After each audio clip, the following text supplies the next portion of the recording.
Hello everyone, and welcome back to Mr. Dar's Nights.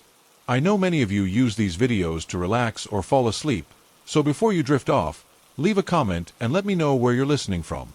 And if you're enjoying these stories, don't forget to like and subscribe. Now, let's get comfortable and begin. Story 1.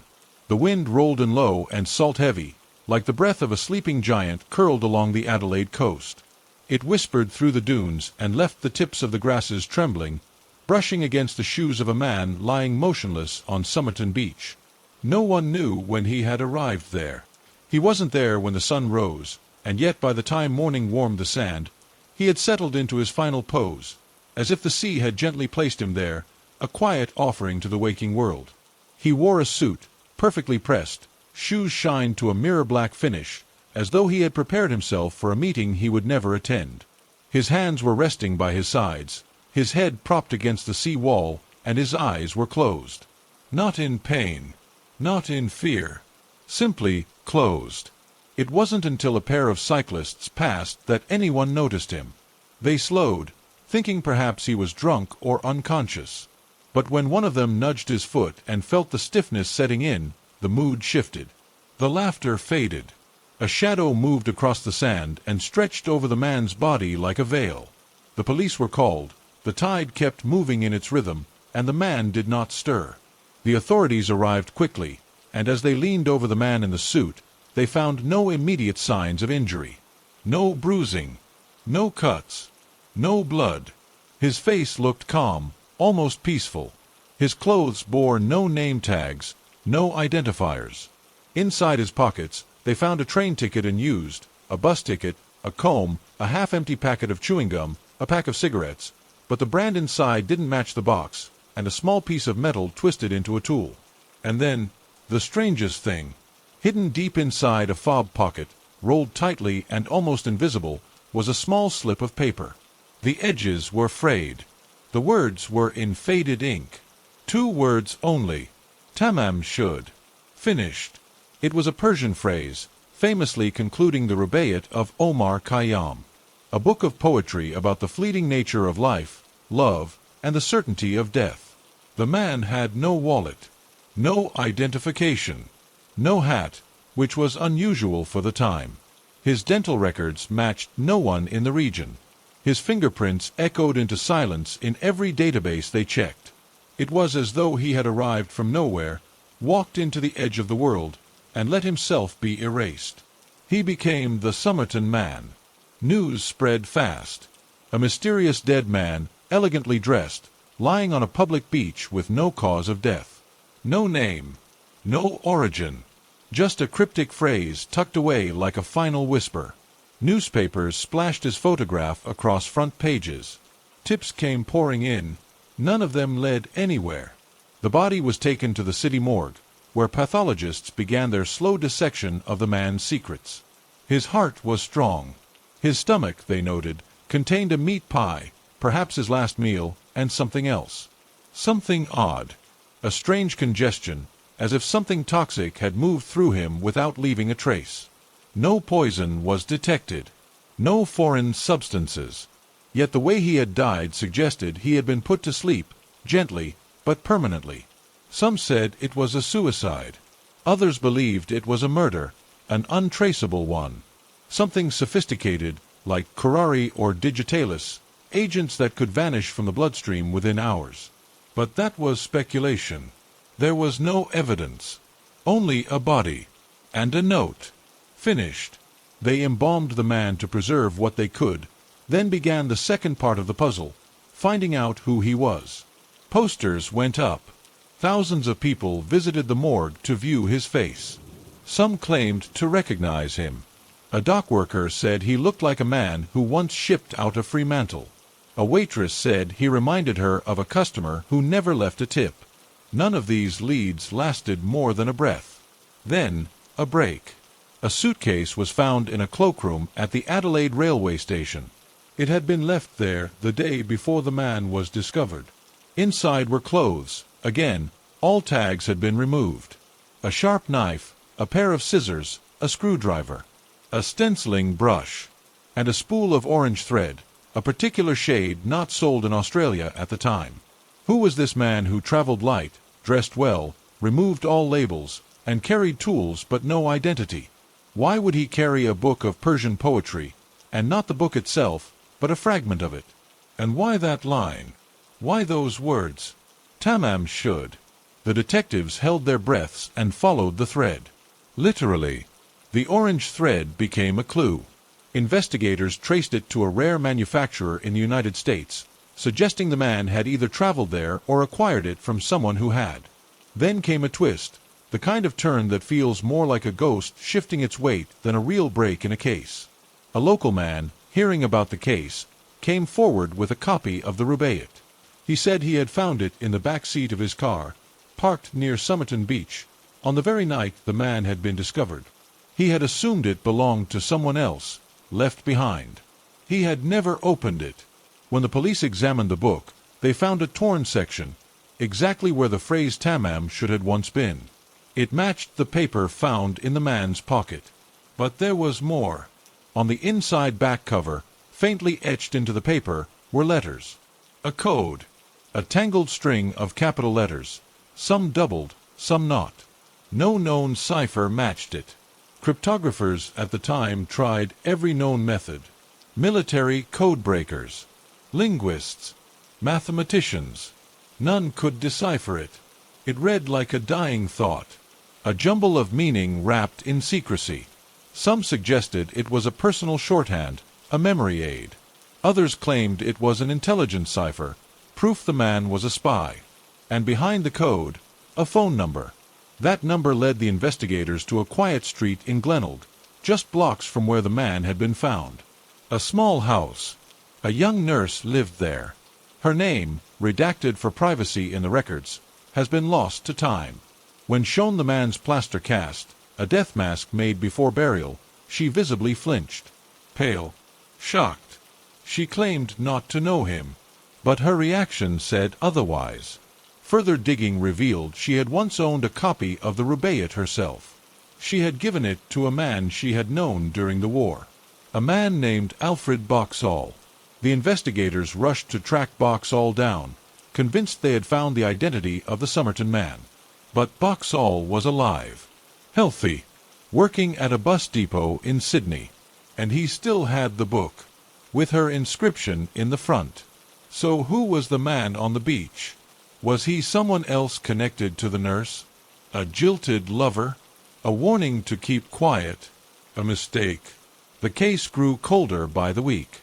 The Somerton man was buried in a quiet ceremony with a small plaque that read only, "Here lies the unknown man." But the wind did not forget. The sea kept brushing against the shore, whispering its secrets in a language no one could decode. Years passed. Theories blossomed and withered. Some believed he was a spy, perhaps Soviet, perhaps British. The Cold War had begun to simmer in 1948, and Adelaide was home to several secret research installations. The tools in the suitcase. Stenciling brushes used in ship maintenance. The thread. American military surplus. The note. A silent farewell or a final message to someone watching. Others thought he was a heartbroken man who came to the beach to die. That the nurse had once loved him and left him. That he had traveled across continents to see her again, only to find her with someone else. That the code was his poem. That the beach was his grave. But the truth never surfaced. And sometimes, late at night, when the wind carries the scent of salt and thyme, and the waves slip into your dreams like fingers brushing your mind, you can almost hear him. A man with no name, sitting in silence, letting the white noise of the world pull him under. His last whisper, still drifting across the dunes. Tamam should. The body had been buried, but the mystery refused to rest with it. The man with no name, no country, no past. He lingered like a question mark in the salt air. People came in quiet trickles to see the grave, to stand in front of the stone that read only, "Here lies the unknown man," as if hoping the earth would whisper back an answer the wind might have missed. But the grave said nothing. It was the others who spoke. The nurse. Her hands had trembled when they showed her his face. She had told them she didn't know him. But there are silences louder than screams. Her face drained of color, and she had to sit down. That told them more than words ever could. Behind closed doors, investigators wondered, had she lied to protect herself? Or someone else? There had been rumors even then, quiet ones, of wartime affairs, secret messages, betrayals wrapped in poetry. The kind of things people confessed only to the ocean, late at night, when they thought no one was listening. But the ocean remembered. It always did. The detectives tried again to follow the code found scrawled inside the rubaiyat, etched faintly like ghostwriting into the back cover. The letters looked like nothing and everything, some repetitions, some breaks. Initials, perhaps. A cipher. A message written in a language only two people in the world could understand. It was the kind of code that made you feel something was there, just beneath the surface. Like a dream that slips from your mind the second you open your eyes. The government brought in experts, even military code breakers. Still nothing. Meanwhile, whispers began. Espionage. Assassination. Spies didn't always wear trench coats and carry briefcases. Sometimes they wore suits on beaches and died with poetry in their pockets. The rubaiyat itself was no ordinary book. During the war, it had gained a strange popularity. Soldiers passed it around, clung to its fatalistic verses as they faced death in the trenches. The moving finger writes, and having writ, moves on, one line said. Another, drink, for you know not whence you came, nor why. These were not words of comfort. They were reminders. The world was short, sharp, and gone too soon. The man had chosen one line only. Not a poem, not a verse, just a conclusion. Tamam should. Finished. It was as if someone had declared the end of a story, just not whose. And what of the car? The one where the book had been found? It had been left unlocked. No signs of break-in. The owner, a doctor, said he hadn't seen the book before, that it must have been placed there while the car sat parked overnight on Jetty Road, near the beach. So someone had slipped into a stranger's car, left a book behind, knowing it contained a torn page. A perfect match. A clue. But was it a planted clue? Or was it the final breadcrumb? And still the nurse, she who had owned a similar copy, who had known a man named Box-all and once gifted him that very book, refused to admit she knew the dead man. When pressed, she repeated it. No. And yet she looked at the plaster cast of his face like someone seeing a ghost they weren't ready to meet. As the years passed, some of the files began to quietly disappear. Not destroyed, exactly, just misplaced. The phone number? Redacted. The nurse's real name? Hidden. Even the suitcase, which had been stored for years, ended up in storage with its tags lost. The world moved on, and the case was left in its wake. But there were those who didn't forget. One of the detectives kept a photograph of the man on his wall long after retirement. He told his son, who told his own children, that the man on the beach had been someone important. They got him, he said one night, his voice low with sleep, half dreaming, whoever they were. And in the following decades, as information trickled online and public records opened, new questions began to form. Why had the man carried no passport or wallet, yet had expensive clothing?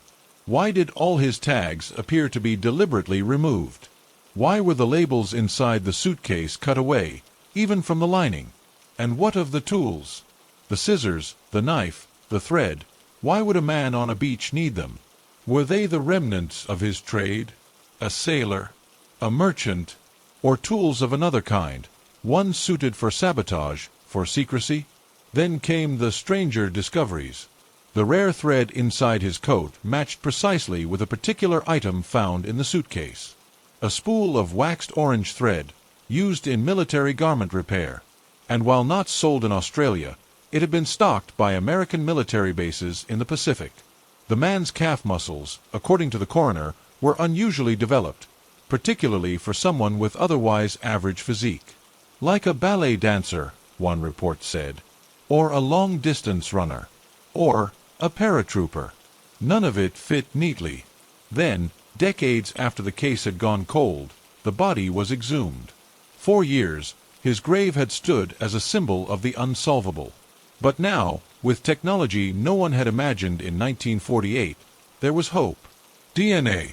Forensics. A modern world asking ancient questions. They lifted the bones carefully. What remained was fragile but intact.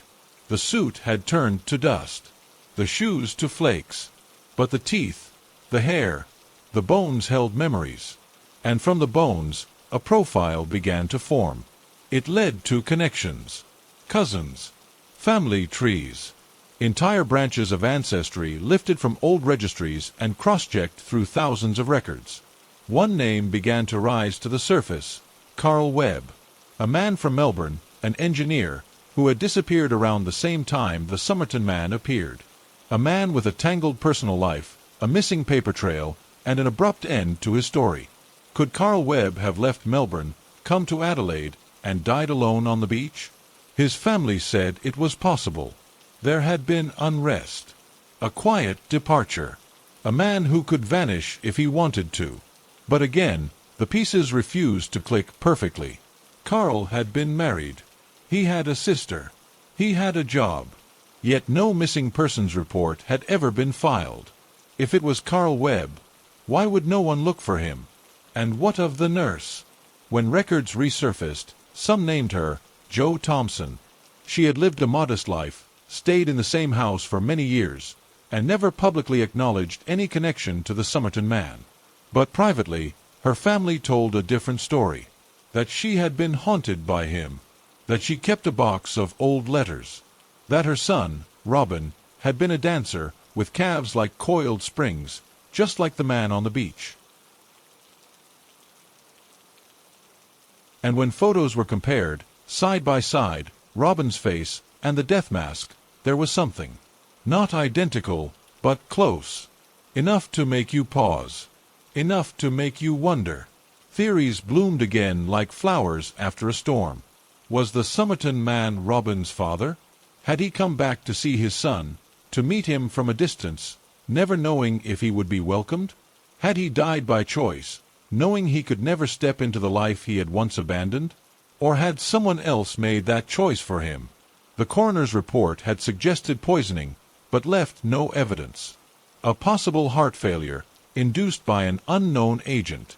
The pathologist had noted the stomach lining, the congestion, the narrowing of pupils, all symptoms matching digitalis or another rare compound. But without proof, there was nothing to charge. No one ever arrested. No one ever followed. Just a man, in a suit, beside the waves. Some claim he was a foreign agent, caught in the tailwinds of World War II, operating in the early smog of the Cold War. That he had been meeting someone. That it had gone wrong. The nurse, they say, had been his contact. Or his lover. Or his target. Others believe it was suicide, poetic and precise. That Tamam should was not a message, but a note to himself. That he had come to the place of her youth, the place she had once spoken of, and decided that here, of all places, was where he would let go. And then there are those who think he's still unnamed. That Carl Webb was close, but not the right fit. That DNA can tell a story, but not always the truth. Because what was left behind was not just a body. It was a moment, a stillness, a breath caught between one century and the next. And the waves still roll across the sand where he lay. The sea wall still stands. Tourists walk past, unaware of the ghost beneath their feet. Sometimes they pause, look at the plaque, wonder, then move on. But the beach remembers. It remembers the night someone watched from the dunes, unseen, as the man closed his eyes. It remembers the sound of slow footsteps in the sand, the faint rustle of a paper slipped into a pocket, the thump of a suitcase hitting the ground in a station cloakroom. It remembers the hand that tore a page from a book and the fingers that traced a code across the inside cover. The sea remembers everything. And when the moon is low, and the wind carries salt in its teeth, you might hear it. That final phrase, whispered not in fear, but in peace. Tamam should. The world has changed many times since he was found lying in the sand. Cities grew around the bones of old stories. Technology surged. People started carrying the answers to 1,000 questions in the palms of their hands. But no machine could fully explain what happened that night. He was still there, in memory and in myth. On forums, in podcasts, in dimly lit corners of the internet, people whispered his name, though they didn't know it. They called him the Somerton Man, but he had no voice to claim or deny it. Photographs of his face, the cast made from his dead features, still drew stares. People saw different things in that calm, motionless expression. Some saw a lover lost at sea. Some saw a spy cut loose. Others swore they saw nothing, just a man emptied out, all secrets burned from the inside. What never left was the feeling. That heavy, pressing weight. The kind that sits behind your ribs, that settles when you realize a riddle might never be solved. And worse, maybe it shouldn't be. Because as answers came closer, so did the realization that the truth might not bring peace. Some puzzles guard their purpose so deeply that solving them only makes the silence louder. The DNA trail, when followed far enough, led to relatives. Not immediate ones. Nothing close. But matches, statistically strong enough to map a genetic identity. The web narrowed. Names emerged. Carl. Dorothy. A marriage. A divorce. A vanishing. Carl had been a man of numbers. He studied electricity. He liked things that could be measured. He wrote in the margins of textbooks. Designed diagrams. He married a woman with fire in her eyes and quiet in her voice, and she left him without turning back. And after that, nothing. The records stopped speaking. He simply ceased to be where he once was. The void opened, and someone stepped into it. A man with no name appeared on a beach far away, wearing polished shoes and a pressed suit and carrying nothing but the shape of a question. No one ever found the ticket stub that might have led to where he boarded the train. No hotel ever registered his name. No witness ever said they saw him before he was dead. It was as if he had stepped into Adelaide not from another city, but from the dark itself. And yet, on that morning in 1948, he was there, perfectly composed, as though he'd laid himself down for a nap he never intended to wake from. The coroner had called the circumstances unusual. His pupils had been narrowed. His blood was congested. His organs bore the quiet chaos of chemical intrusion. But no trace remained. Nothing they could test or name. And so his death became a category of its own. Probable poisoning by an unknown agent, administered by unknown means. For a long time, people thought that meant he had been murdered. But others believed he had chosen it. They imagined him sitting on the sand, watching the last light dissolve into the water, waiting for the hush inside his chest to become silence. Some believed he had met someone first, that there had been a final conversation, a hand held briefly, a promise made and broken in the same breath. The nurse, Jo, was buried years later in a quiet ceremony. She never spoke publicly about the man. But before her death, her daughter asked her one last time if she had known him. Her answer was simple. Not in the way you think. And that, too, became a riddle. Not in the way you think. What did that mean? That she had known of him? That she'd been warned about him? That he'd been part of another life, a shadow one, lived in code and silence? Or was it just the fog of memory, protecting her in old age from a grief she never named? Her son, Robin, died before the DNA comparisons began. He would never know that his name had been whispered as a possible bridge between the past and the unknown. He had grown up to be a gifted dancer, agile, intense, a man of rhythm and muscle, just like the one who'd been found in the sand. But paternity was never proven. The blood could only hint. It could not say. And maybe that was mercy. The living didn't need the dead's permission to move on, but it helped. Without it, closure turned to speculation. And speculation could become obsession. By the time Carl Webb's name emerged, most of his life was already erased by time. He had left behind no children, no diaries, just a trace, genetic and faint, enough for algorithms to call him probable. Not definite, never certain. So the public waited for proof. For someone to announce with clean hands and a clear voice that yes, this was the man. The whisper from 1948 finally answered. But when it came, it was quiet. A press release. A gentle affirmation. And yet, there was still doubt. Still noise. The facts didn't hum like truth. They buzzed like interference. The suitcase found at the train station had contained strange things for an engineer. A stenciling brush. A pair of scissors with sharpened points. A table knife shaped into a crude instrument. Thread not sold locally. A cut-down shaving brush. A pair of trousers with sand in the cuffs. Nothing that screamed murder or espionage. But nothing that spoke of peace, either. He'd packed like a man going somewhere unknown, needing to be ready for anything. And he'd labeled nothing. Not his clothing. Not his shoes. Not his tools. Like a ghost planning to vanish before anyone knew he'd been real. People began to ask, if this was Carl Webb, why would he do all of this? What drove a man from his home, stripped of all identifiers, carrying only coded silence and a page torn from a book of fatalistic poetry? Had he been running or chasing something? There were whispers of mental illness. That Carl had suffered breakdowns.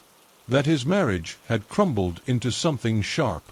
That the world had begun to feel hollow, and he had filled it with meaning only he could see. Others pushed the spy theory harder than ever. In 1948, the Cold War was sharpening. Australia had secrets. So did the United States.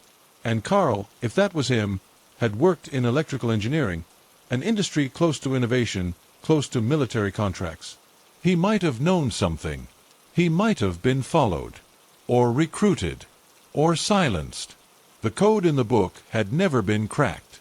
Not definitively. Analysts had tried frequency studies, substitution patterns, linguistic breaks. Some said it was a cipher. Others believed it was a personal shorthand. One line possibly referencing a naval event. Another, a woman's initials. But nothing certain. Only patterns shaped like meaning. And the book itself, the Rubaiyat, was not a coincidence. It had come from a car parked near the nurse's home. The book had her number inside it. Handwritten. A breadcrumb placed not randomly, but deliberately. Which meant someone had gone out of their way to tie him to her. Either he had done it, or someone had done it to him. All these years later, the question lingered. Who had torn that final page? Who had whispered Tamam should? The phrase, in Persian, meant it is ended. But maybe that was a misdirection. Maybe it meant something more. Maybe the ending wasn't his, but hers. Or ours. In the dark, people still play back the details like a reel of film. He was seen the night before, lying on the beach, his legs crossed at the ankles, as if he were simply resting. A couple had passed by him. Noticed how still he was. Thought nothing of it. The tide brushed up near his feet. The stars flickered. He didn't move. By morning, he was dead. But not newly dead. He had been there for hours. Waiting. And when they turned out his pockets, they found the small scrap tucked into the fob. A secret folded inside a secret. Tamam should. They traced it to the book. They traced the book to the car. They traced the phone number to the nurse. But they could never trace the why. And maybe that's the final truth. That some stories aren't made to be solved. They're meant to haunt. To echo. To sleep beneath our thoughts, emerging only in the quiet moments, when the waves sound like breath and the breeze sounds like memory. If it was Carl Webb who died on that beach, he chose to do it in the most enigmatic way possible, erasing himself while leaving behind a trail of shadows, of riddles. Maybe that was the point. Not to be forgotten. Not to be remembered.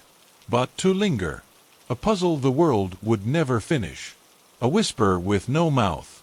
A final word, written in sand. Tamam should. End of Story 1. Story 2. Los Angeles, they say, never truly sleeps. The streets buzz with dreams and despair, neon flickers across weary eyes, and even the shadows seem alive with old stories.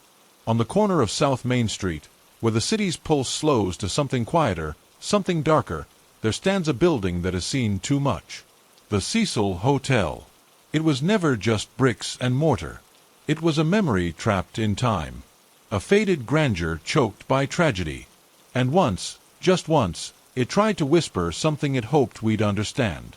Elisa Lamb arrived on a winter breeze, a small backpack slung over her shoulder, wide eyes full of hope, and thoughts too loud for anyone else to hear. 21 years old, from Vancouver, a student, a dreamer, a girl with poetry tucked in her bones. She wanted to see the world, or at least, the world beyond her window. Her first days in California were filled with notes and photos. She took the bus. She went to bookstores. She sipped coffee on sidewalks and people watched. She kept a journal, digital and otherwise. Her Tumblr bloomed with words, quotes, pieces of her, fragments of joy, of uncertainty, of aching clarity. She talked about loneliness. She talked about wanting to feel alive. She talked about vanishing. When she checked into the Cecil Hotel on January 28, 2013, no one paid her much attention.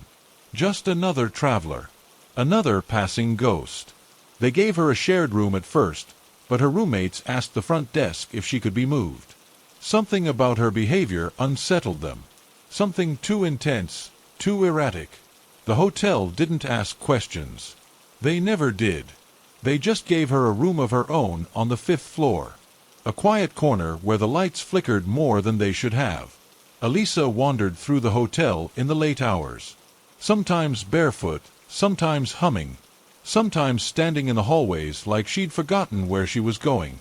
The staff saw her, occasionally. A quiet smile. A soft, thank you, at the counter. But there was always something distant in her eyes, like she was only half there. On January 31st, she disappeared. No one saw her leave the building.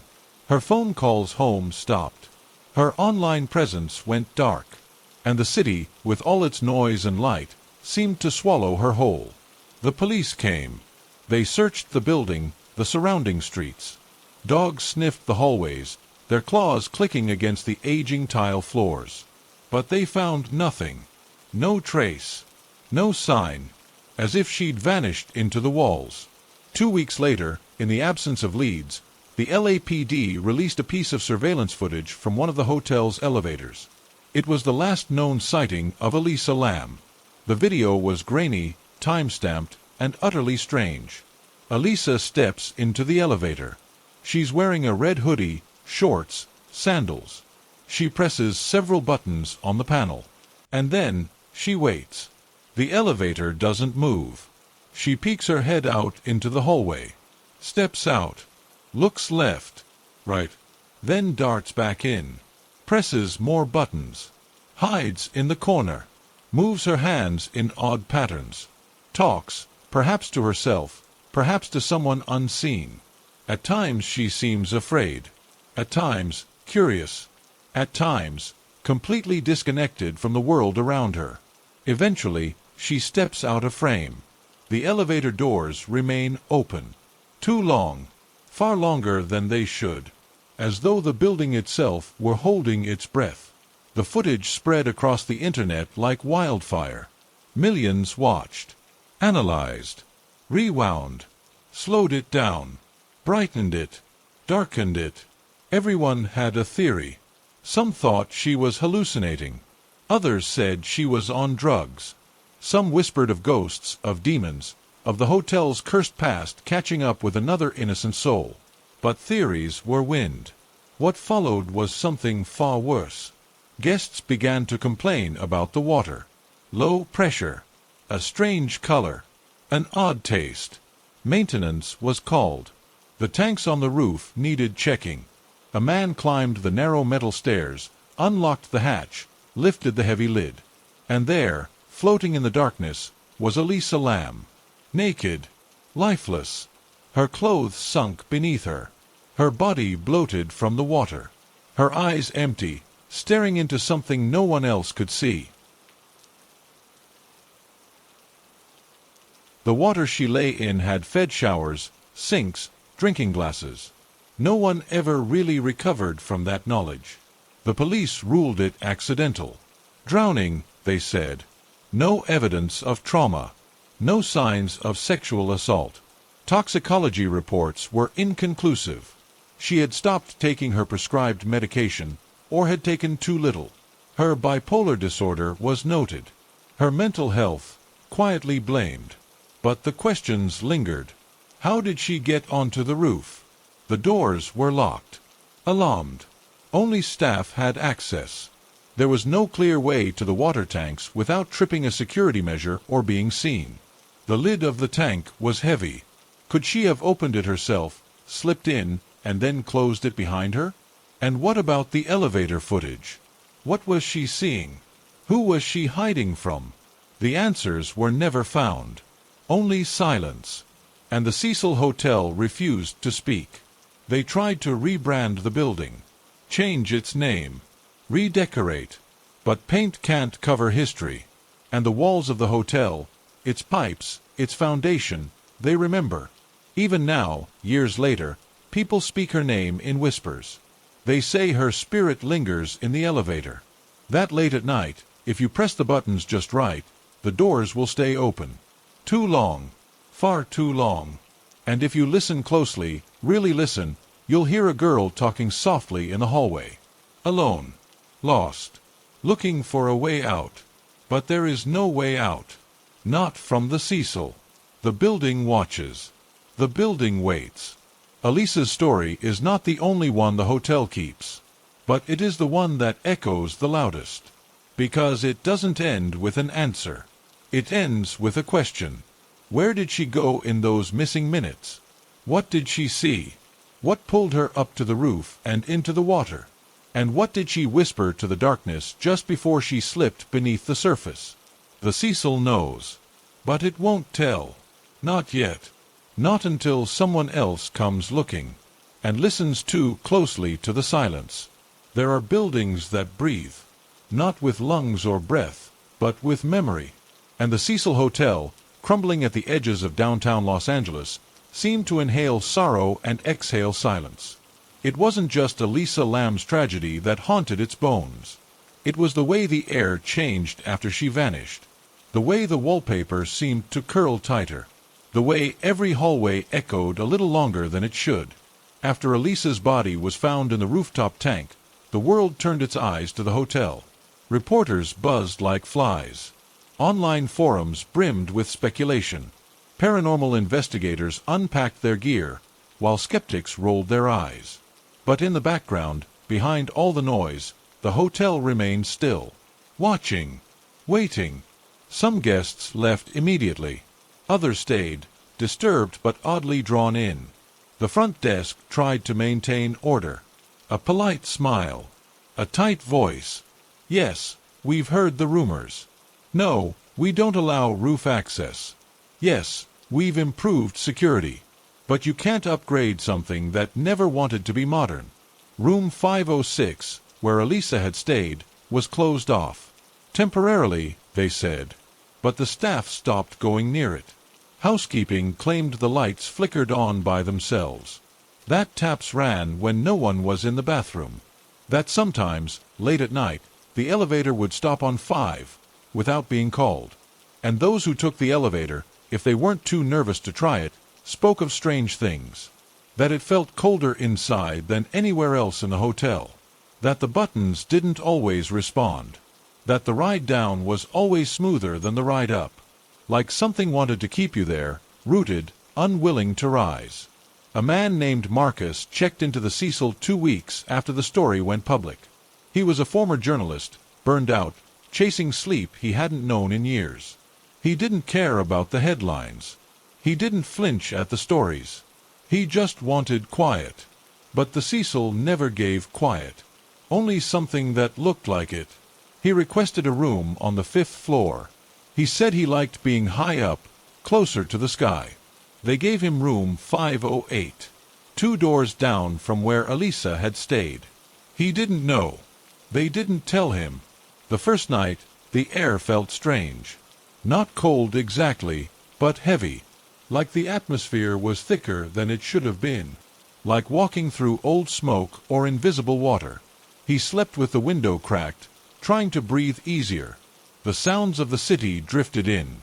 Sirens, horns, the low moan of faraway trains. But underneath all of it was something else. A soft hum, a mechanical rhythm, almost like the distant ding of an elevator bell. He told himself it was nothing. Old buildings made old sounds, but the dreams that came were different. He was in the hallway, the 5th floor, barefoot, shirtless, the carpet damp beneath his feet. He walked toward the elevator, lights flickering overhead. He pressed the button. The doors opened, but instead of the inside of the elevator, there was a long, narrow tunnel, water dripping from the ceiling, and at the end of that tunnel, a red hoodie, wet and sagging. He woke up gasping. The air in his room smelled like rust. The next morning, he went downstairs and asked about the 5th floor. The receptionist's smile faltered. "Everything all right with your room?" she asked, too cheerfully. He nodded slowly. "Just curious. This place has history, right?" She gave a tight laugh. "Every place in L.A. has a story, sir." That night, the elevator doors refused to close. He'd pressed the button, just like before. Floor 5. But the doors lingered open.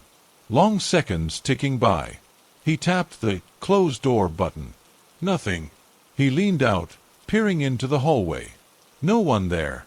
But the air felt colder again. And then, the light above the panel flickered. For a moment, the display showed no number. Just a dash. He stepped back in. The doors finally closed. The ride was slow. Too slow. And when they opened, it wasn't the 5th floor. The hallway was unfamiliar. Darker. The walls stained. Peeling. No numbers on the doors. Just scratches. Long, uneven, as if someone had dragged their nails across the wood. He stepped out, cautiously. The elevator doors closed behind him without a sound. And that's when he heard it. Water. Dripping. Steady. Nearby. He followed the sound. Down the hall. Around a corner. Past door after door. Until he reached one that stood slightly open. A single fluorescent light flickered above it. He pushed it gently. Inside was a narrow room. No furniture. No windows. Just walls covered in water damage, ceiling sagging, floor slick. And in the middle, a tank. Old. Rusted. Lid askew. He stepped closer. Inside, darkness. But just as he leaned in, he woke up. His sheets were soaked in sweat. The air in his room was stifling. And his hands, trembling. He washed his face in the sink, splashing cold water, trying to shake the image from his mind. But then he looked up. The mirror was fogged. Except for one part, wiped clean. A handprint. And beneath it, 3 words. She never left. He left the hotel that morning. Didn't check out. Didn't pack. Just walked out into the sunlight like a man waking from anesthesia. He never spoke about what he'd seen. But he never slept without the lights on again. The hotel remained open. People came. People left. And every once in a while, someone would stop outside the elevator, staring too long at the buttons. Wondering why 5 glowed a little dimmer than the rest. Wondering if the doors would open at all. Some said Elisa's story was a cautionary tale. About mental health. About isolation. About the invisible weight we all carry. Others insisted something pulled her into that tank. That it was not suicide. Not accident. But offering. The truth, if there is such a thing, lies somewhere in the shadows between fact and feeling. Between the official report and the way her name echoes through those halls. Years later, a maintenance worker returned to the building. Not the one who found her. A different man. He was tasked with sealing off the water tanks permanently. Welding shut the access. Removing temptation. He climbed the stairs slowly, the same stairs she might have taken if she walked. The door to the rooftop still creaked. The sky was gray, heavy with clouds. The tank stood still, silent as tombs. He opened the lid to the tank where she was found, out of duty. It was empty, dry, clean. But as he leaned over, flashlight in hand, he swore he heard something. Not a voice. Not quite. A breath. Faint. Right behind him. He spun around. No one there. The wind picked up, brushing past him. And with it, the whisper of water and laughter. Not cruel. Not playful. Just lost. He closed the tank. Fastened the locks. Walked back down without finishing the job. Called in sick the next day. Never returned. The Cecil's reputation never truly recovered. Some guests still check in. Out of curiosity. For the thrill. Ghost hunters. YouTubers. Writers. But most don't stay long. Something in the air keeps them restless. Dreams turn sour. Electronics fail. Doors creak at the wrong times. And in the elevator, the fifth-floor button still glows dull red. The footage of Elisa, her last known moments, continues to circulate. People still analyze every twitch, every glance. Was she being followed? Was she imagining it? Was she trapped in something only she could see? Some viewers say they notice something odd if they watch it in the dark. A shape. A blur. A figure just outside the frame. Watching. Waiting. And some say, in the last seconds before she leaves the elevator, if you mute the video and turn up the volume in your room, you'll hear a soft bell ring. Like an elevator arriving. Followed by a whisper. A whisper that says, "Come with me." The Cecil Hotel, long after Elisa Lam's story slipped from headlines, still stood with quiet arrogance, an old ghost wrapped in neon shadows, wearing tragedy like perfume. The curtains never quite closed properly, the carpets never fully lost their stains. But most of all, the hotel never stopped whispering. People came to forget, or to remember. But they always left changed. There was an overnight receptionist named Dale who started working the graveyard shift a few months after the incident. He was quiet, middle-aged, just needed work to pay the bills. He didn't ask questions. He didn't believe in ghosts. But over time, he began to keep a notebook behind the counter. Not a logbook. Not for complaints. Just things he heard. The strange hum from the fifth floor at 3 a.m., even when no one was checked in. The way the elevator would sometimes arrive on its own, always empty, always lingering. And the soft static sound on the front desk phone, even when the line wasn't active. He didn't tell management. They wouldn't have cared. But late at night, when the world outside grew quiet, the Cecil began to breathe again. The air pulsed differently. Time slowed. And Dale started noticing something, or someone, standing in the edge of the lobby mirrors. A shadow, never centered, just off to the side, watching him from the corner of the reflection. When he turned, of course, no one was there. One night, around 2:47 a.m., the fire alarm system gave a single beep. Not a full trigger, just a pulse. A warning. Dale checked the panel. No issue logged. He went through the cameras. Everything seemed still. Until he looked at the feed from the fifth-floor hallway. And there she was. Or something like her. Not fully visible. A distortion in the footage. Like the image had been folded. A girl in a red hoodie. Walking slowly down the corridor, her head tilted. Arms slack. Feet dragging like sleepwalk. No sound. No timestamp. Just that slow, silent movement toward the elevator. Dale froze. He watched for minutes. She never turned. Never looked into the lens. And then the feed cut to black. He blinked. Rewound. Nothing there. The hallway was empty. He didn't sleep the next day. He quit 2 weeks later. But he left the notebook behind. It sat under the counter for months until a new night worker named Jamie found it. Curious, he flipped through the pages. Most were scribbled with times, strange symbols, questions that trailed off. But near the back was a single sheet with no date. Just one sentence, scrawled in bold, shaky ink. She is still waiting for the elevator to close. And perhaps she always will be. No one really knows what happened that night on the rooftop. There were theories, some grounded, some desperate. The official report ruled it an accidental drowning. There were traces of her medication. No signs of trauma. No clear foul play. The lid of the tank, some claimed, would have been impossible to close after entering. Others argued it had been left ajar and later sealed by staff. In the fog of speculation, facts bled into fiction. But the atmosphere, the feeling that settled like dust across the hotel walls, never left. In the years that followed, guests reported dreams of drowning. Not in water, but in silence.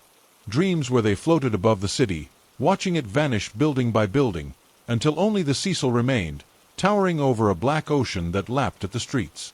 And always, just before waking, they'd hear the ding of an elevator and the soft swish of its doors opening. There was a tourist from Winnipeg who stayed on the 6th floor. She was a photographer, documenting urban decay. She wasn't afraid of the stories, thought they added character. But during her second night, she wandered out at 4 a.m., barefoot, camera slung across her chest, drawn by the sound of dripping water.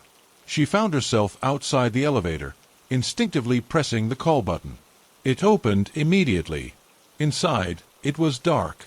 No ceiling light. Only the button panel, faintly glowing. She hesitated, stepped in, turned on her camera's flash. The screen flickered, once, twice, and then froze. The elevator jerked. The doors didn't close. She stared ahead. The mirror at the back reflected something she couldn't feel. Her own face, but not quite right. Mouth parted, eyes wider, as if surprised. She turned fast, but the space behind her was empty. She stepped out, ran back to her room, and locked the door. The camera wouldn't power on again until morning. And when it did, every photo was corrupted. Except one. A picture of the elevator interior. And in it, between the corner of the mirror and the edge of the frame, was a pale hand, reaching out. Not hers. She left the hotel that morning. Didn't speak of it for months. But when she finally posted the photo online, people argued in the comments. Fake. Edited. Explained. But some didn't. Some simply typed. She's still there. And maybe she is. Maybe the building itself remembers her. Not just Elisa, but all the broken pieces that lived inside her. The loneliness. The weight. The pressure of a world watching and never understanding. Maybe she left a part of herself behind. Too soft to be seen, too loud to be forgotten.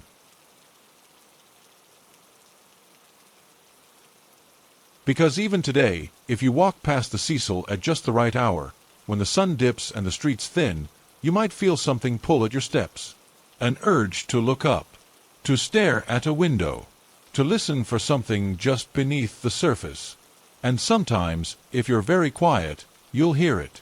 Not a voice, not words, just the quiet rumble of pipes, the creak of old beams, and the faintest sound of water, always dripping, always falling. There was one final guest, an older man, quiet, alone. He checked in under a name that didn't exist. No ID, paid cash, took room 509, spent the evening walking the halls, murmuring to himself. The cameras caught him speaking to no one, gesturing at empty corners, occasionally stopping by the elevator and pressing every button at once. At midnight, he stepped inside and wrote it down. The doors opened in the lobby, but no one stepped out. Security rewound the footage a dozen times. He entered, but he never came back. His room remained untouched. Unmade bed, closet closed, window locked from inside, and on the desk, a small note, scrawled in old pen. She asked me to follow. No signature, no explanation. And maybe that's all there ever was to this story. A girl lost in a city that didn't slow down long enough to notice. A building too haunted to change its nature. A tragedy too soft to scream and too strange to fade. We tell these stories not to solve them, but to sit with them. To honor the unanswered. To hear what lingers in the quiet. Not all ghosts are violent. Some just wait. Wait for someone to listen. To understand. To ride the elevator one more time and press the wrong button. To turn and find a mirror that doesn't quite reflect the truth. And maybe, just maybe, to remember her not as a headline, but as a whisper. Elisa Lamb. A name carried by wind across the rooftop. A shadow in a red hoodie drifting through hallways. A soft echo inside the water. End of Story 2. Story 3. The moonlight stretched long shadows across the sidewalks of Los Angeles, bathing the sleeping city in silver stillness. Old street lamps buzzed faintly, casting golden halos onto rain-darkened pavement. It was 1947, but sometimes the streets of Hollywood didn't seem to know what year it was. Some places, some faces, stayed trapped in time. Some stories, too. Her name had once been Elizabeth Short. But long before her photograph became a headline and her name became folklore, she was just another face in the neon twilight, black hair curled to her cheekbones, red lips pressed together like a secret. She wandered through the city like a question no one ever answered. And tonight, she walked again. It was always the same corner first, where Franklin kissed Vine Street. The old jazz club still stood there, shuttered now, its windows blank, but if you listened close enough, you could still hear the music drifting out, slow and aching, from another decade. That was her song. The same saxophone melody, spiraling low like smoke down the alleyways of memory. They said she still came back, after all these years. Just after 2 in the morning, a security guard at the old Biltmore Hotel swore he saw a figure standing in the hallway mirror. Dark dress, pale face, the outline of someone who wasn't supposed to be there. When he turned around, the corridor was empty. The carpet silent. But down on the street, beneath the hum of the city's sleeping heart, she was walking. Always walking. Past diners that never closed, past cigarette ads fading on the brick walls. Some claimed she had no shadow. Others said she looked right at them, like she was waiting for them to say her name. The people who still spoke of her spoke in whispers.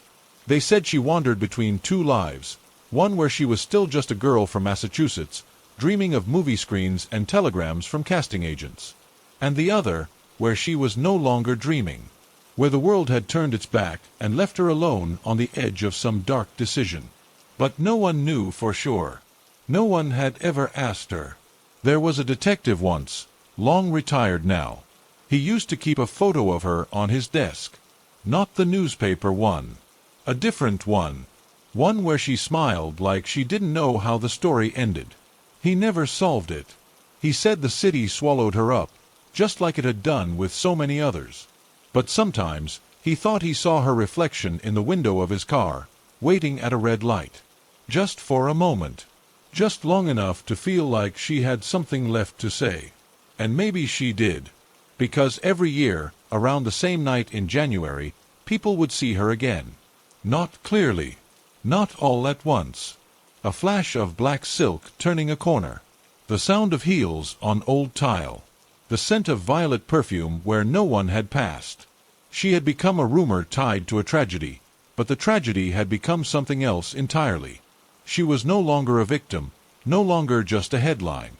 She was a shadow under the moonlight, walking beneath the weight of a city that couldn't forget her. Back then, in life, she never stayed in one place long. She floated between friends and rented rooms, lovers who didn't last, addresses scratched out and replaced. Always looking for something better. A role. A break. A clean beginning. But Hollywood was never kind to the ones who needed it most. And the ones it didn't love, it devoured. She never left a note. Never made a last phone call. One day she was waiting in the Biltmore lobby, lipstick fresh, gloves in hand, and the next, she was gone. The night kept secrets then. The streets kept them still. Someone once claimed they heard her humming. Not crying. Not speaking. Just humming, near the lot where she was found. They said it sounded like a lullaby, something from long ago. The kind of tune you can't place, but can't forget either. It hung in the air long after she disappeared again, swallowed by the wind. The city changed over the years, but she didn't. Buildings were torn down. Names were forgotten. But hers remained, etched in whispers and the occasional flash of movement where there should have been stillness. A face in a crowd that wasn't there. A silhouette in the lobby mirror. Sometimes, the staff left a single lamp burning in the old Biltmore room where she was last seen. No one said why. They just did. Out of habit. Or respect. Or fear. One night, an elevator bell rang on its own. The doors opened to nothing. The hallway grew cold. And the jazz began to play. Soft, slow, a record from another time spinning on a turntable that didn't exist. That sound followed her now, a soundtrack to the wandering spirit of a girl who never got to finish her story. Who became the story instead. The Black Dahlia. A name born from newsprint and speculation. But that wasn't the name she heard in her dreams. That wasn't the name she whispered in the dark when she walked past the sleeping streets of a city that barely noticed she was gone. Sometimes a bus driver on Hollywood Boulevard would swear a woman stepped aboard at one stop, but never got off. Sometimes a late-shift cabbie would pull up to the curb and find his back seat empty before the meter started. But most of the time, she just walked. Along the same moonlit path. Down the same alleys where hope once lived. Past studio gates and silent theaters. Through the same corridors of a hotel that had long forgotten her room number. And into the arms of night. She never ran. Never called out. Never asked for help. She just moved with the music, her figure barely there, her footsteps lost in the rhythm of a city that kept breathing long after she stopped. But if you were lucky, or unlucky, you might hear it. The click of her heels. The whisper of her skirt. The sigh in the night wind that sounds a little too much like a voice saying, I was here. And she was. She is. The night air draped itself over Los Angeles like velvet, muting the traffic on Sunset and turning every neon bulb into a slow-breathing star. Far above the sidewalks, a pale slice of moon hovered, thin, almost weightless, yet bright enough to carve silver silhouettes along the Art Deco corners of Hollywood Boulevard. In that gentle glow, Elizabeth Short walked again, as she always did when the city's pulse slipped into halftime and the old jazz records hiding in basement bars began to spin their quiet spells. She never hurried. She never lingered. She drifted at the cadence of a lullaby only she could hear, a trumpet riff spiraling through memory, guiding her down streets that no longer remembered her name. She passed the frosted windows of Musso and Frank, where a lone dishwasher mopped tile long after closing. He did not see her, but the bulbs over the counter fluttered as she glided by, and for just a breath the scent of gardenia, her perfume once upon a lifetime, rose through the steam. She turned onto Cherokee, the pavement glistening from an afternoon shower, and her reflection stretched in every puddle like ink spilled across the past. Storefronts that now sold vinyl and vintage clothes still held faint shadows of 1940s marquees. Elizabeth watched them shimmer, and somewhere in her gaze lived the echo of bright studio lights and casting calls that never became reality. Cars rolled past, headlights slicing through the gloom, but their drivers stared ahead, oblivious to the woman in black who moved between worlds. Once, a dozing rideshare passenger glanced up in time to catch the blur of her figure and felt his pulse skip. He would remember the vision later, how her coat seemed stitched from midnight itself, yet he would tell no one for fear the city had finally made him see things. Elizabeth kept walking, a rumor slipping beneath the roar of engines. Outside the Roosevelt Hotel, the fountain gave its soft applause of cascading water. Ghosts are drawn to water, some say, the way broken hearts are drawn to songs. She paused there, and the courtyard lamps trembled. Somewhere inside, a pianist rehearsed standards for tomorrow's brunch crowd, and the tune reached her ears in fragile threads, angel eyes, slow and plaintive. Elizabeth closed her own eyes, those same dark irises captured in 1,000 grainy photos, and let the melody fill the hollow space where time had collapsed. When she opened them again, the lobby doors exhaled warm light, and she could almost see her younger self stepping across polished marble, hopeful, hungry, nearly alive. But life was a station she no longer visited. So she moved on. West along Hollywood, neon reflections danced across her cheeks like restless koi. She drifted through them, gathering their glow, until she reached a newsstand that never slept. Its proprietor, a stooped man with nicotine fingers, hummed, "I'll be seeing you," while sorting tomorrow's editions. The headlines meant nothing to Elizabeth. She had been a headline once, carved into blocky type and shouted from street corners, her tragedy a commodity for morning coffee drinkers. Now the papers spoke of new scandals, new starlets. Still, one sheet at the stack's edge curled open, revealing a black-and-white photo from 1947. Her own face gazed back, half smile, hair perfectly waved. The vendor pressed the stack flat, thinking only of humidity, unaware of the chill that brushed his spine as he did. Elizabeth turned south on Las Palmas. Here the city quieted, traffic giving way to moths orbiting bare bulbs. A mural of Lana Turner watched her pass, lips parted in technicolor hush.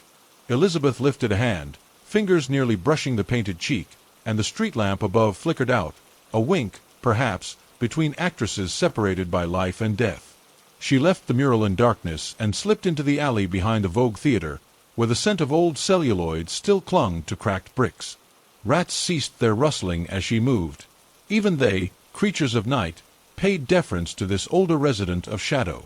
She emerged on Hollywood again near Highland, where tourists clutched maps under marquee lights.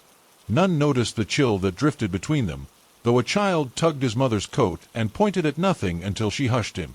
Elizabeth stepped around them, crossing the Walk of Fame. Stars beneath her feet bore names gone dusty with decades, but she paused over one, Veronica Lake, remembering something shared in a restroom mirror, tips on lip rouge, a laugh about studio contracts, a kindness traded between strangers chasing spotlight. Elizabeth's smile, faint as cigarette smoke, hovered before the wind took it. A block farther rose the Biltmore's sister hotel, the Hollywood Plaza, once a rival in glamour, now apartments with patched stucco and broken signage. Elizabeth drifted through its courtyard gate left ajar. The fountain here was dry, her heels clicked, soundless yet certain, on cracked terrazzo. She climbed the lobby stairs, each step lighting for her and dimming after. On the third floor she found a corridor papered in pale rose. Doors slept beneath tarnished numbers. At 307 she stopped. Long ago she had read lines in this room, her voice trembling like a starlet's first burst of applause. The audition never happened. Someone forgot to call, someone lost a note, but she had smiled anyway and promised herself tomorrow. In the hush now, that promise hung brittle. Elizabeth touched the doorknob. It warmed, sensing her memory, then it cooled as she withdrew. There was no tomorrow here. Outside again, the night had inched toward dawn. The jazz that accompanied her began to fade, as though the unseen band packed instruments, letting hush settle in velvet folds. She headed east, the moon lowering behind the Capitol Records Tower, and her path angled south toward Wilshire. There, 15 blocks ahead, waited the Biltmore, the last place anyone alive had seen her. As she walked, old streetcars rattled in phantom procession alongside, their clangs soft as lullabies. Conductor silhouettes tipped hats that were never raised. She passed Clifton's cafeteria, lights off, but a single booth lamp glowed as she neared. In its pool sat no one, yet steam spiraled from an untouched coffee cup. Elizabeth paused, feeling warmth she could not taste. Her fingers hovered above the rim. Across the table flickered an impression. A friendly intern who once promised headshots vanished like daylight. She left the coffee steaming in empty space. The Biltmore's columns loomed at last, ivory and imposing. The doorman inside, working late audit, felt a gust sweep the revolving door though no one pushed it. A chandelier tinkled. Elizabeth stepped onto the lobby's marble, shoes making neither sound nor reflection. She glided to the center, beneath the coffered ceiling painted in fading fresco. The air smelled of lemon polish and decades of whispered deals. Somewhere high in the mezzanine, a velvet rope creaked as if held aside for her entrance. She faced the mirrored wall near the elevators, exactly where countless witnesses said she'd waited, hoping to meet a friend, agent, maybe destiny itself. The mirror now showed only the cavernous lobby and flickering sconces. Her figure cast no image, until the pianist in the gold room, practicing scales for dawn brunch, drifted into Skylark. The first notes nudged something deep. The chandelier brightened, the mirror shivered, and there she was, faint, monochrome, standing beside the ghost of her hopes. Elizabeth lifted a hand toward her reflection. 2 fingertips met cool glass. For a breath the lobby lights dimmed to twilight, turning marble to moonlit street. It felt almost like belonging. Then the song ended. Keys fell silent. The mirror emptied. Elizabeth stepped back. Her shoulders settled, resignation soft as dust. Outside, a sliver of dawn tinted the sky lavender. Night's curtain lowered, her cue to fade. She crossed the lobby, revolving door swinging by unseen force. On the sidewalk she paused, letting first birdsong weave with a last tremor of distant trumpet. The city yawned awake, unaware of the girl who had never slept at all. She turned once more toward the hills, ghost lights winking along Mulholland, and began her retreat beyond sight. As she moved, street lamps sputtered out behind her, one by one, until only natural light remained.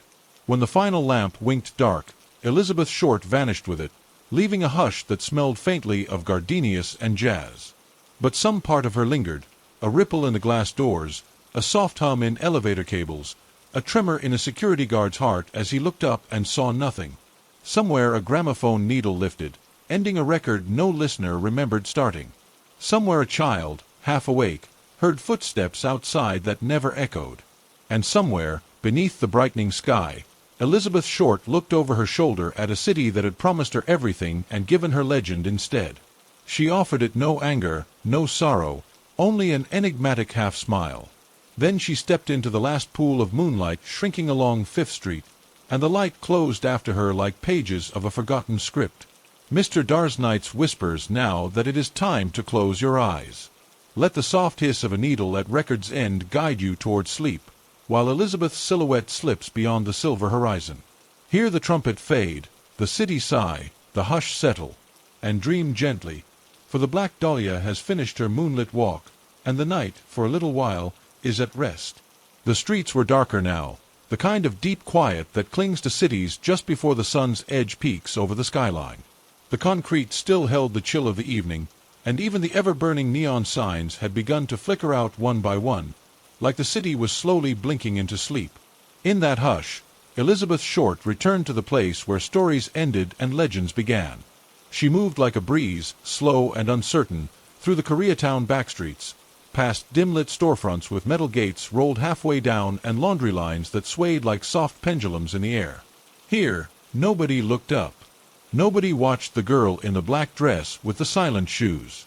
Even the homeless men curled beneath awnings felt nothing but a vague drop in temperature as she passed.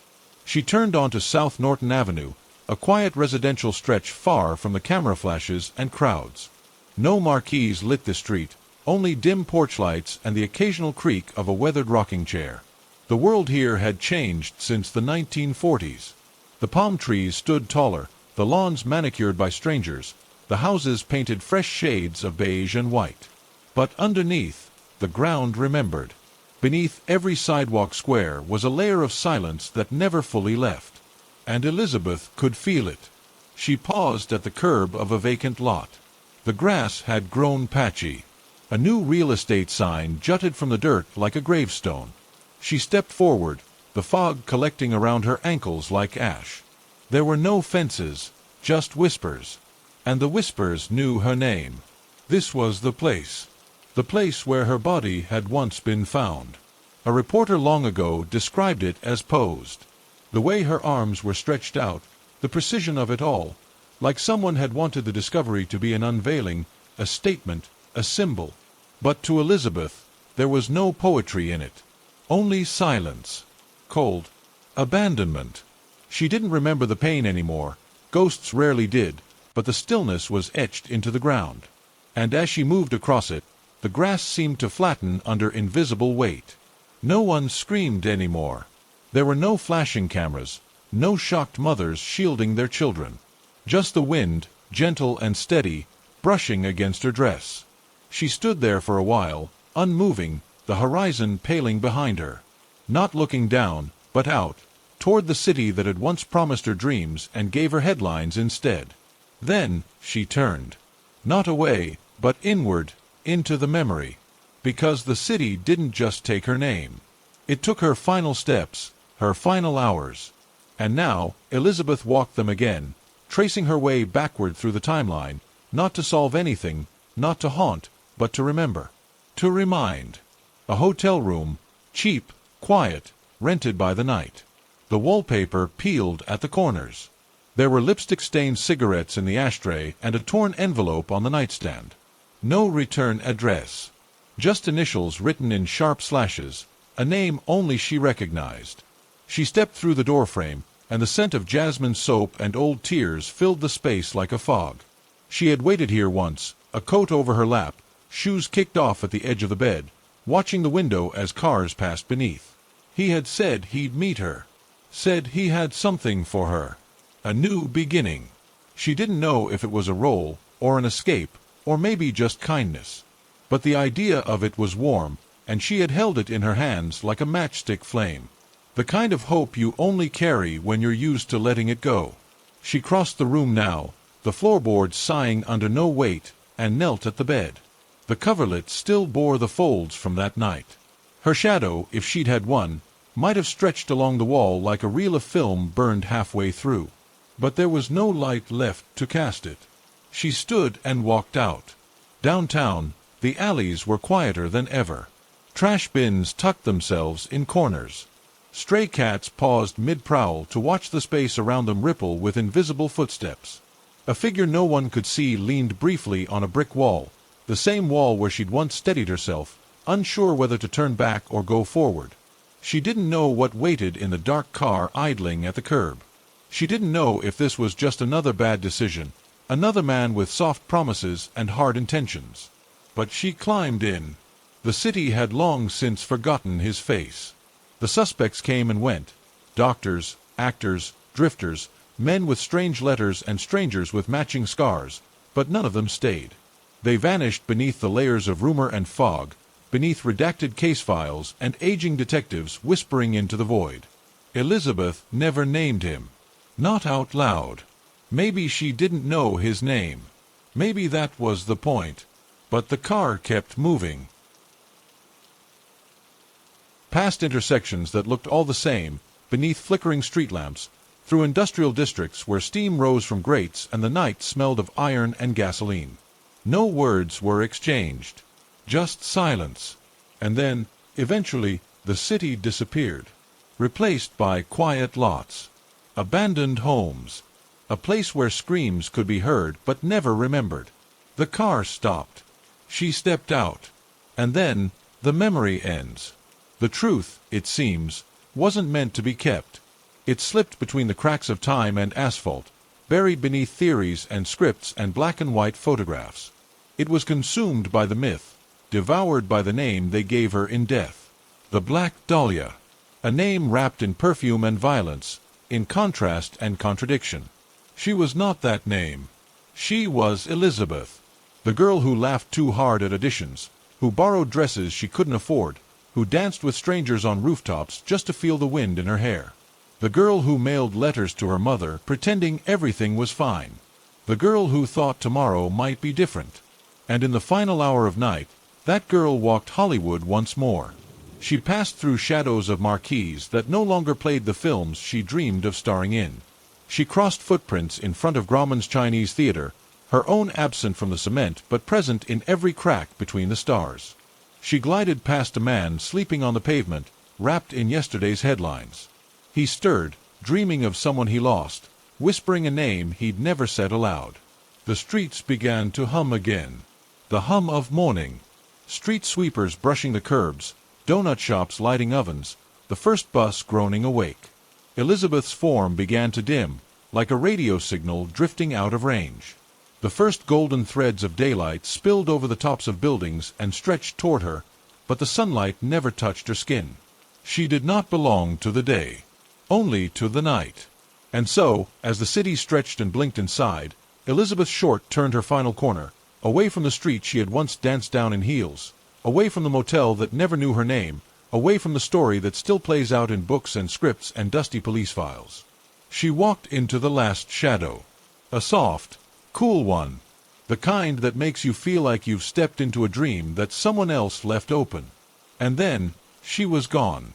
Gone from the sidewalks, the records, the theories. Gone from the flashbulbs and the posters. Gone from the girl they turned into a mystery, and returned to the silence that shaped her. Not broken, not posed, not rewritten, but remembered. Faint as a perfume left behind in an empty theater seat. And as the last note of jazz faded from the world, Mr. Darsnights reminds you now to close your eyes.